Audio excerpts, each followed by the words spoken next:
We'll wrap up our course with thinking about multicultural education and culturally responsive teaching.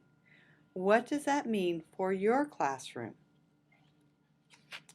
James Banks is one of the leading researchers in multicultural education. Please read his definition.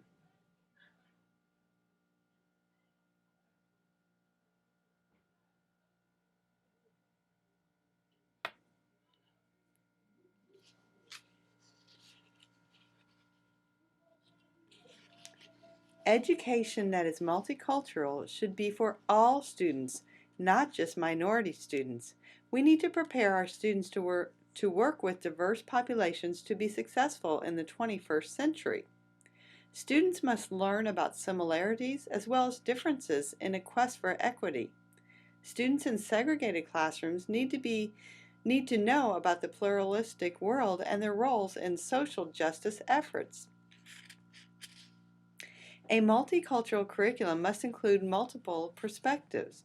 It requires looking at historical and contemporary events from the perspective of many groups, both privileged and oppressed. Students who are taught multiculturally learn to think critically about what they are experiencing. Critical thinking challenges the status quo, encourages questioning of the dominant culture, and considers alternative views of the inequities in society. Students should be encouraged to question the validity of information presented in text and other sources. The following should be considered when developing curriculum. Avoid revisionist history and culturally biased history. The entire world has contributed to what and where we are today. Deliberately include a variety of ethnicities, genders, and nationalities when studying scientists, historians, philosophers, authors, politicians, etc. Be deliberate in the selection of instructional methods, being careful to balance individualism and collectivism. Create a thinking curriculum with opportunities for critical thinking and problem solving. Aim for conceptual understanding. Read primary sources in all content areas from different cultures to encourage the development of independent, creative thinkers who search for perspectives and truth and all avenues of gaining knowledge. And finally, the hidden curriculum. The hidden curriculum in a school consists of the unstated norms, values, and beliefs of the school relations and classroom life. It is not taught directly or included in the objectives of the formal curriculum. It has a powerful impact on students and teachers in the organizational structures of the classroom and school, as well as the interactions of students and teachers. There are different levels of integration of multicultural content. Level 1, the contributions approach, focuses on heroes, holidays, and discrete cultural elements, such as food, dances, music, and artifacts. The mainstream curriculum remains unchanged in structure. Discrete cultural elements are discussed, but little attention is given to their meaning and the importance with their ethnic communities. Level 2 is the additive approach. Content, concepts, themes, and perspectives are added to the curriculum without changing its structure. This can be a first step in transformative curriculum reform effort.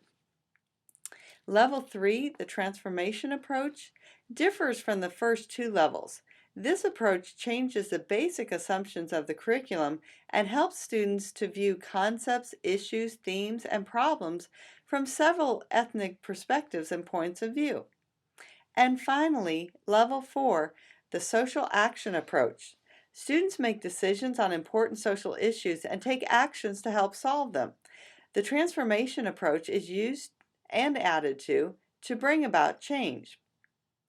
In your classroom, what level are you on?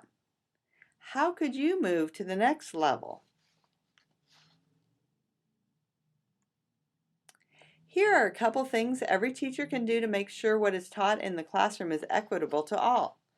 First, serve on curriculum teams to be a culturally sensitive voice, pushing your district, grade level, or content area to do the right thing.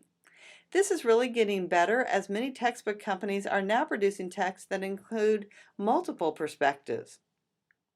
And 2, become a culturally responsive teacher, demonstrating to colleagues the power of this relevant approach to teaching. Look at this culturally responsive teaching pedagogy. Culturally responsive teaching requires examining sensitive issues and topics, acceptance of diverse viewpoints, and the ability to see experiences from multiple perspectives enhances community trust in teachers. This is something that we can all strive for, no matter what classroom that we're in. The Center for Research on Education, Diversity, and Excellence, or CREED, has 5 standards for working with diverse students. These include teachers and students working together, connecting lessons to students' lives, developing language and literacy skills across the curriculum, engaging students with challenging lessons, and emphasizing dialogue over lecture. If you're doing these things on that I just mentioned, the things on this slide and on the previous slide, then you are practicing a culturally responsive pedagogy. We know that building relationships with students are extremely important to their learning. Student and teacher communication is a major aspect of building relationships. However, faulty communication can hinder the learning in a classroom. Problems usually result from misunderstanding cultural cues when the teacher and student are from different cultural backgrounds. Problems can occur when the same words and actions mean something different to the teacher and student. To enhance communication, teachers need to be aware of when there are differences in communication. They can redirect communication to that which is effective with students. At the same time, teachers can help students to interact effectively in situations where they are not comfortable. Remember, we started this course in thinking about what you believed. Teachers need to be aware of their beliefs and prejudices. This awareness will help them become stronger teachers for all students.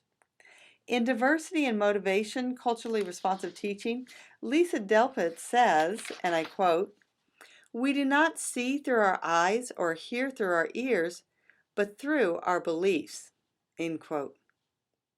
Many teachers never give serious consideration to who they are, their cultural identity, particularly in relation to their students.